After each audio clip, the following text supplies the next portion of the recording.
So what is dynamic programming? Dynamic programming is a way to make your function run faster. In more technical terms, it's an optimization of your algorithm to reduce time complexity. And so if you heard about it before, it was most likely in the context of the Fibonacci sequence. But that's not the example I'm giving you today. What I did today is I made a converter between measurements of different kinds, and instead of computing, and so I want you to imagine an X table and a Y table, and so instead of computing the function every time, if we've already computed it, it will check by the input to see if we already have an output.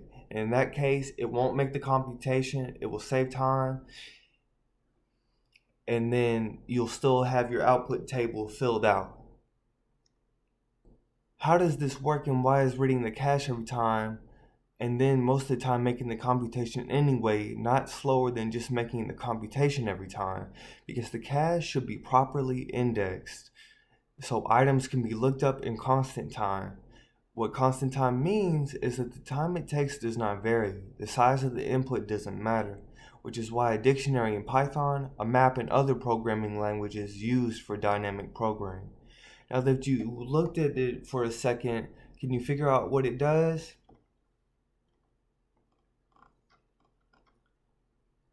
This is where I called it.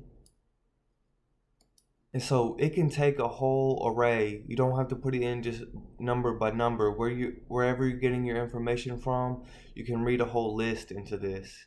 And so some tweaks that I made to make it better is the first thing I did wrong.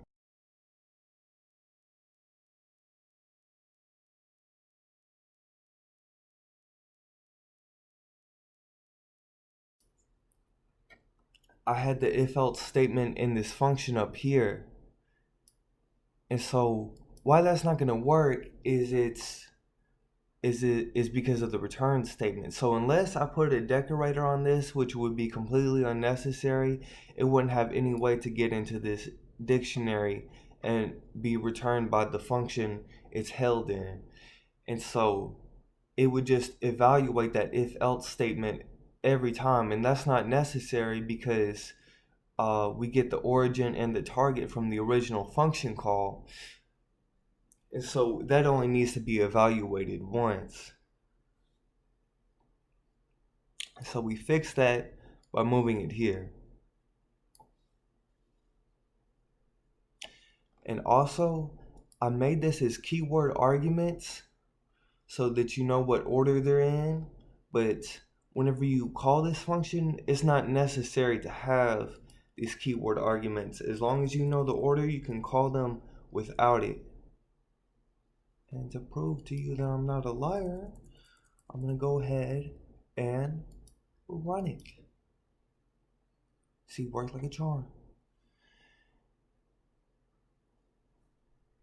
And so if you're wondering how do I go from basic to advanced in programming, you have to look at all the things that can make your code go faster.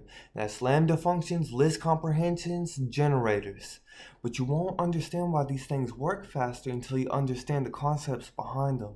And that's brute force algorithms, time complexity, and lazy and greedy processing. If you want videos on this, DM me. If you want to see if I'm a good programmer or not, you can download my app Kangaroo from the Google Play Store. I made it entirely by myself. I'm working on a pet proposal right now. If you want more information on that, I made a video about that program in my video, Writing Clean Python Code the Messy Way. And so if you're just starting out on programming and maybe you don't know why you're doing it, it's a job, it makes money, I want to give you some inspiration. The best ideas come after you already know how to make them happen. It's been true for me. Programming and app building is my passion.